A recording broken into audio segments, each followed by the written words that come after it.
এখন আমি আলোচনা করতে চলেছি যারা ক্যালকাটা ইউনিভার্সিটির আন্ডারে পড়াশোনা করছো, 4th semester student, Aisi Bangla যারা নিয়েছো তাদের জন্য এই ভিডিওটা। তো চেষ্টা করছি আজকে নৈবেদ্য কাব্যগ্রন্থ থেকে তোমাদের দুখানা আর কি কবিতা পড়িয়ে দিতে, দেখি কতটা পারি। দুটো তো আমি অলরেডি আলোচনা করে দিয়েছি। আজকে দেখো আলোচনা করছি 65 সংখ্যক কবিতা। আমি এখন আলোচনা করছি 65 সংখ্যক কবিতা। তো কে লিখেছেন? রবীন্দ্রনাথ ঠাকুর লিখেছেন। এই 65 সংখ্যক এই কবিতাটি রবীন্দ্রনাথ ঠাকুরের নৈবেদ্য কাব্যগ্রন্থ থেকে নেওয়া হয়েছে। তো স্বার্থের সমাপ্তি অপঘাতে, এই 65 সংখ্যক কবিতাটি কোন পংক্তি দিয়ে শুরু হয়েছে? স্বার্থের সমাপ্তি অপঘাতে।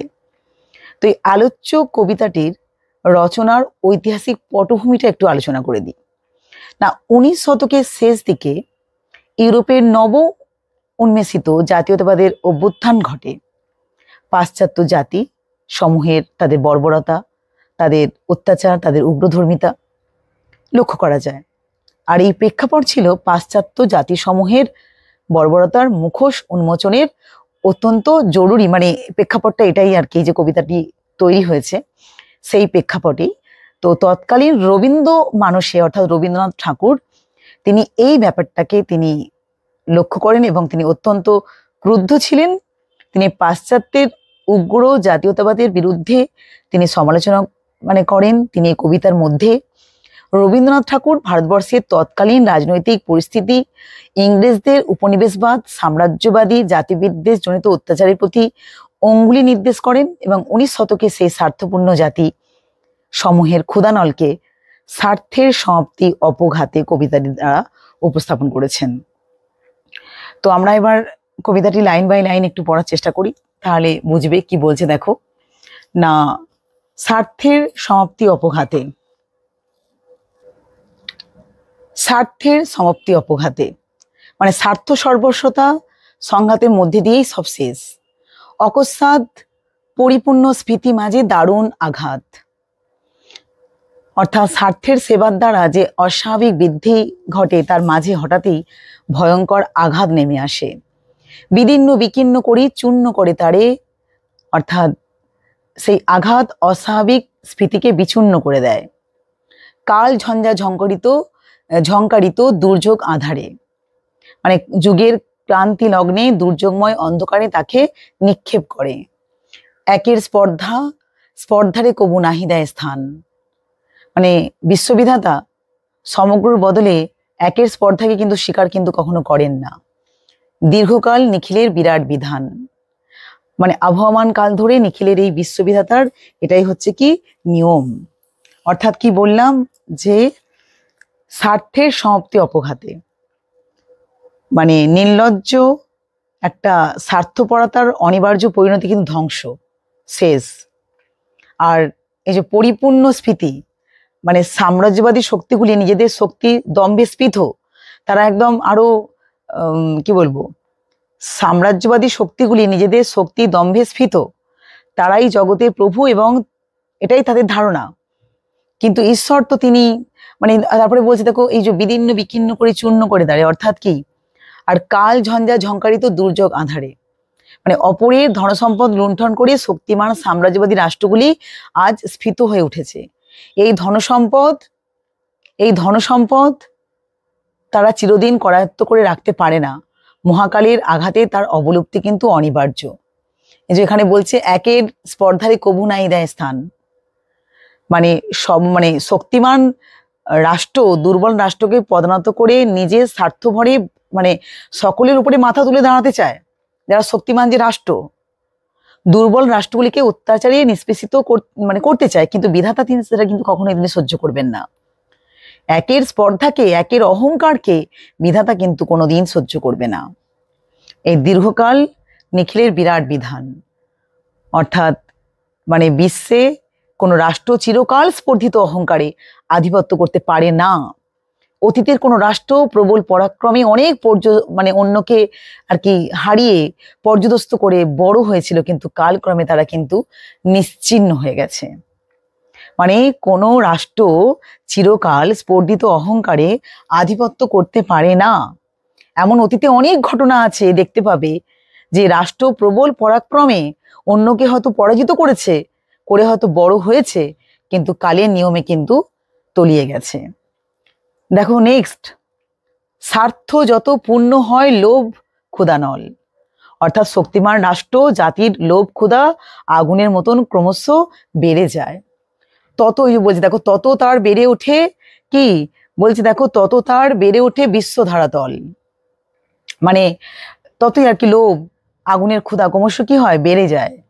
এবার বিশ্ব ধরাতল, অর্থাৎ যে কি বলছে, বিশ্ব ধরাতল, বিশ্ব ধরাতল আপনার খাদ্য বলি না করি বিচার, জঠরে পুরিতে চায়।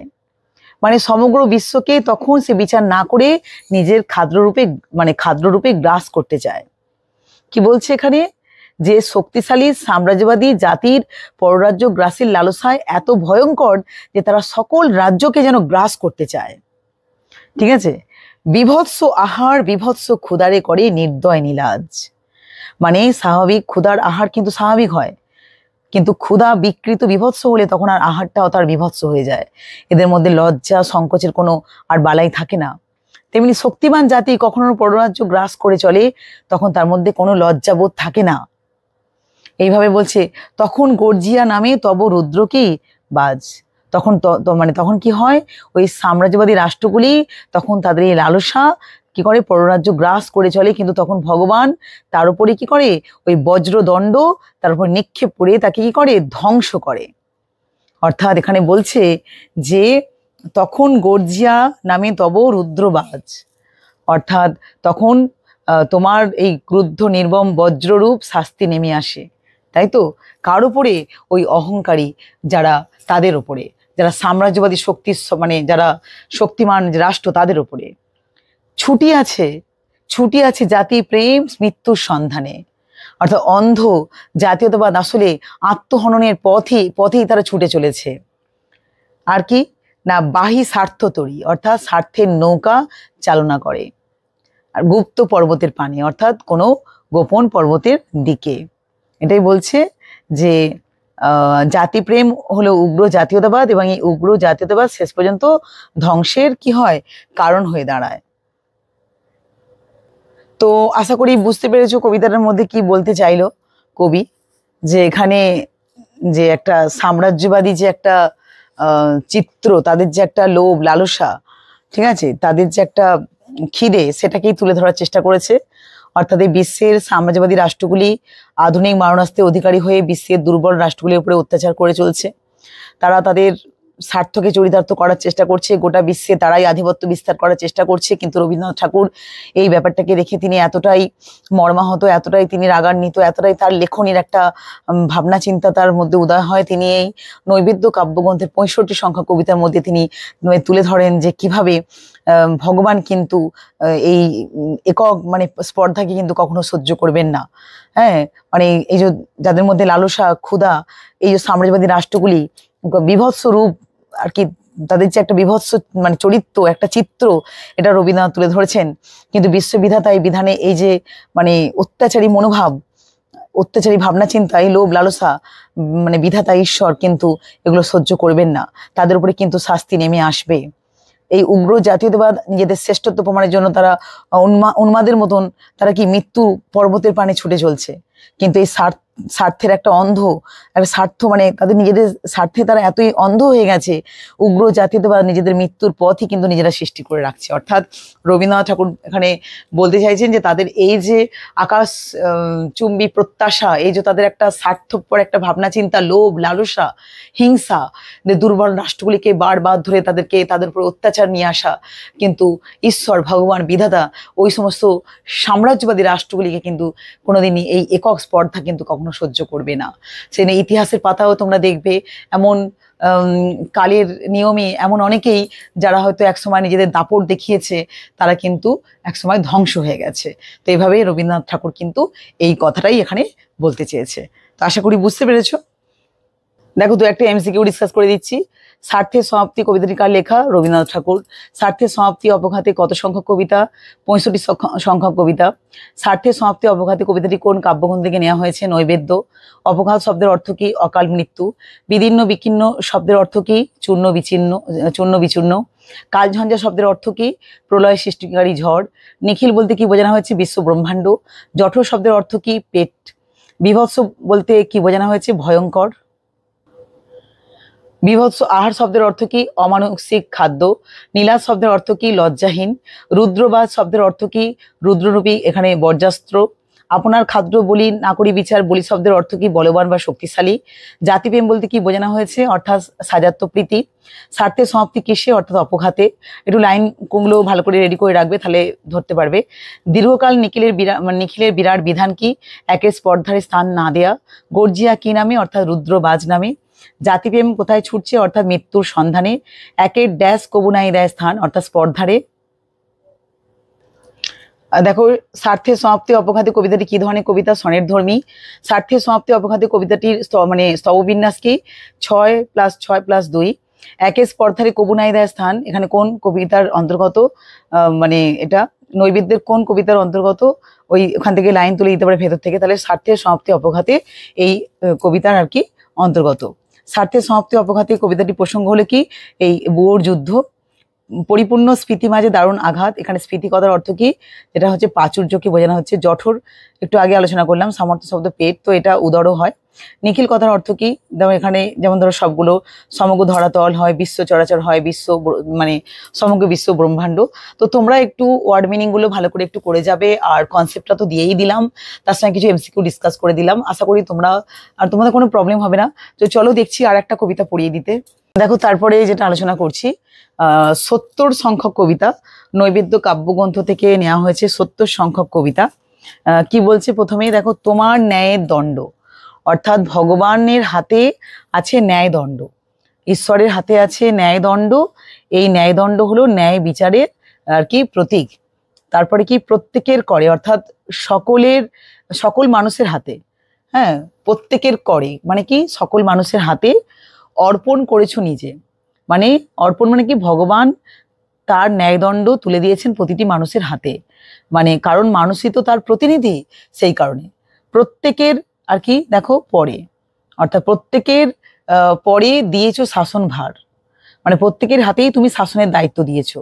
হে রাজাধিরাজ, হে বিশ্ববিধাতা, হে ভগবান, হে ঈশ্বর, হে রাজার রাজা, ভগবানকে বলছে। সে গুরু সম্মান তব সে দুরহ কাজ, অর্থাৎ গুরু সম্মান কি? বিরাট মর্যাদা। অ্যান্ড দুরহ কাজ কঠিন কাজ। দুরহ কাজ কঠিন কাজ, অর্থাৎ সেই দায়িত্ব আসলে তোমার দেয়া মহৎ সম্মান, আর তোমার দেয়া সেই কাজ কিন্তু কঠিন কর্মভার। নমিয়া তোমারই যেন শিরোধার্য করি, অর্থাৎ শিরোধার্য করি সবিনয়ে। তোমাকে নমস্কার করে যেন সেই দায়িত্ব গ্রহণ করতে পারেন এই প্রার্থনা কবির ঈশ্বরের কাছে তিনি এই প্রার্থনা করছেন যে তোমাকে নমস্কার করে যেন সেই দায়িত্ব গ্রহণ করতে পারেন। তব কার্যে যেন নাহি ডরি কভু কারে, তোমার এই কাজ করতে গিয়ে যেন ভয় না আর কি করেন, এই প্রার্থনাও জানিয়েছেন কবি। বুঝতে পেরেছো? তারপরে দেখো, ক্ষমা যেটা ক্ষীণ দুর্বলতা, অর্থাৎ অন্যায়কারীকে কোনোভাবেই ক্ষমা করা উচিত নয়, কারণ মানুষ যদি তাকে ক্ষমা করে ফেলে সেটা তার একটা মানুষের দুর্বলতা ছাড়া আর কিছু নয়। হে রুদ্র নিষ্ঠুর, হে ভগবান রুদ্র নিষ্ঠুর যেন হতে পারি তথা তোমার আদেশে, অর্থাৎ তোমার আদেশে যেন সেখানে নিষ্ঠুর হতে পারি। যেন রসনয় মম সত্য বাক্য ঝলে উঠে খড়ক সম, অর্থাৎ যেন সেখানে তোমার ইঙ্গিতে যেন নির্মম এই খড়গের মতন সত্য উচ্চারণ যেন সাহস হয় আর কি। যেন রাখি তব মান তোমার বিচারাসনে লয়ে নিজ স্থান, অর্থাৎ যেন ঈশ্বরের সম্মান রক্ষা করতে পারেন তোমার অর্থাৎ দেবতার জায়গায় নিজ বিচারে অধিকার গ্রহণ করে। বলছে অন্যায় যে করে আর অন্যায় যে সহে, তব ঘৃণা যেন তারে তিন সমিদহে। হে ঈশ্বর, তোমার ঘৃণা যে তাকে তুচ্ছ তৃণের মতন কি করে দেয় না, দগ্ধ করে দেয়। অর্থাৎ সংসারে এক শ্রেণীর মানুষ আছে অন্যায় করে যায়, আর সংসারে আর এক শ্রেণীর মানুষ আছে যে চোখের সামনে অন্যায় দেখেও তারা সহ্য করে। তো উভয় কিন্তু অপরাধী। ভগবানের ঘৃণা রোষ যেন দুই শ্রেণীকেই কিন্তু আগুনের মতন কিন্তু পুড়িয়ে মারে। তো এইভাবে খুব তাড়াতাড়ি করে বললাম, কিছু ভুল ত্রুটি হলে প্লিজ মার্জনীয় ক্ষমা করে দিও আমাকে। তো কি বলছে আমি বলে দিই। দেখো, এখানে ভগবান স্বয়ং অর্থাৎ ঈশ্বর, এখানে একমাত্র তিনি সকলের ন্যায় অন্যায় বিচার করতে পারেন। কিন্তু তিনি সেই বিচার না করে বিচারের ভার দিয়েছেন কার উপরে ভারটা দিয়েছেন? মানুষের উপরে ভারটা দিয়েছেন, কারণ মানুষই তো তার প্রতিনিধি। তো ওই মানুষের পক্ষে এই যে বিরাট সম্মান, এই যে ঈশ্বরের দেয়া যে এই যে মানে অধিকার, সেটাকে রক্ষা করা, মানুষের এই দায়িত্বগুলোকে নিষ্ঠার সঙ্গে পালন করতে হবে, কারণ এটা খুব কঠিন কাজ। আর এই দায়িত্ব পালনের পথে অনেক বাধা বিপত্তি আসবে, সেগুলোকে অগ্রাহ্য করে তাদেরকে এগিয়ে যেতে হবে। আর ক্ষমা করার দুর্বল মানে অর্থ দুর্বলতা মাত্র, অর্থাৎ অন্যায়কারীকে দেখেও সেখানে ক্ষমা করে দেওয়াটা কিন্তু একদমই সেখানে উচিত নয়। তো ভগবানের ন্যায়দণ্ডধারী মানুষকে রুদ্রের মতন হতে হবে নিষ্ঠুর। সেই নিষ্ঠুর সত্যবাক্য, সেই বলা কর্তব্য যেন একদম কিসের খড়গের মতন তার মুখে যেন সত্যবাক্য ঝলসে ওঠে। ভগবান নিজের বিচারাসনে বসিয়েছেন মানুষকে, যে অন্যায় করে সে শুধু অন্যায় করে না, যে অন্যায় নীরবে সহ্য করে, অন্যায়ের প্রতিকারে কোনো চেষ্টা করে না, সেও সমান অন্যায়কারী, অপরাধকারী। ঠিক আছে, দেখো কিছু এমসিকিউ। ন্যায় দণ্ড প্রত্যেকের করে কি অর্পণ করেছেন? না, বিশ্ববিধাতা। রাজাধিরাজ বলতে কাকে বোঝানো হয়েছে? বিশ্ববিধাতাকে। তোমার ন্যায়ের দণ্ড প্রত্যেকের করে অর্পণ করেছে নিজ কোন কবিতার মুক্তি? নৈবেদ্য 70 সংখ্যক কবিতা। নৈবেদ্য 70 সংখ্যক কবিতাটি দুরূহ কাজ কোনটিকে মনে করা হয়েছে? মানব ধর্মের ন্যায় বিচার। তোমার ন্যায় দণ্ড প্রত্যেকের করে রবীন্দ্রনাথের লেখা এই পংক্তিটি কোন কাব্যগ্রন্থ থেকে নেওয়া হয়েছে? নৈবেদ্য।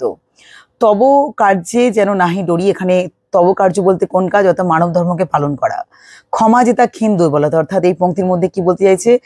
তোমার ন্যায় দণ্ড প্রত্যেকের করে। এখানে রুদ্র কথার অর্থ কি? নির্মম বিধাতা। প্রত্যেকের পরে দিয়েছো শাসনভার হে রাজাধিরাজ। এই পংক্তির মধ্যে রবীন্দ্রনাথ ঠাকুর কত সংখ্যক কবিতা থেকে নেওয়া হয়েছে? আর কি এটা বলতে মানে এটা কত সংখ্যক কবিতা থেকে নেওয়া হয়েছে? 70 সংখ্যক। নমিয়া তোমারে যেন, নমিয়া কথার অর্থ কি? প্রণাম করে। নিষ্ঠুর যেন হতে পারি তথা তোমার আদেশে। কার আদেশে বলছে এখানে? না, বিধাতার আদেশে। এন্ড কি বলছে তারপরে দেখো, নিষ্ঠুর যেন হতে পারি তথা তোমার আদেশে। পংক্তিটি যে মূল কবিতার অংশ, তার প্রথম পংক্তি কি? তোমার ন্যায়ের দণ্ড প্রত্যেকের করে। এইভাবে দিতেই পারে, তো কবিতাটা ভালো করে মাথায় রাখবে। নিষ্ঠুর যেন হতে পারি তথা, কে নিষ্ঠুর হবেন? কবি তথা প্রতিটি মানুষকে বোঝানো হচ্ছে। তো কিছু খুবই অল্প এমসিকিউ নিয়ে আলোচনা করে দিলাম, কিন্তু কনসেপ্টটা যদি তোমাদের মোটামুটি মাথায় থাকে এবং ওয়ার্ড মিনিংগুলো যদি যেভাবে আলোচনা করে দিলাম যদি মাথায় থাকে, আশা করি তোমাদের কোনো অসুবিধা হবে না তোমাদের প্রশ্নের উত্তর করতে। ঠিক আছে, তো সকলে খুব ভালো থাকো। দেখছি এই 1-2 দিনের মধ্যে যদি কবিতাটা মানে আর বাকি আছে যদি পড়াতে পারি। ঠিক আছে, খুব তাড়াহুড়ো করে ভিডিও করেছি একেবারেই, মানে খুবই মানে একদম সময় নেই আমার যে খুব প্ল্যানিং করে ভিডিও একদম আমি করতে পারছি না, কারণ আমার কোচিংয়ের বিভিন্ন স্টুডেন্টদের পরীক্ষা, বুঝতেই পারছো, তাদের বিভিন্ন সমস্যাগুলো আমাকে সলভ করতে হয়। তো সেটা করে আমি যেটুকু টাইম পেয়েছি তার মধ্যে ভিডিও করার চেষ্টা করেছি তোমাদের জন্য। তো প্লিজ লাইক, কমেন্ট, শেয়ার অন্তত করো, ভুল হলেও করো, কারণ ভুল ভ্রান্তি থাকতেই পারে, কারণ খুব তাড়াহুড়োর মধ্যে কোনো কাজ করলে তার মধ্যে ভুল ভ্রান্তি থাকতেই পারে। তবুও তোমাদের ভালোবাসা থাকলে এভাবেই আমি এগিয়ে যাব। তো সবাই খুব ভালো থেকো, টাটা।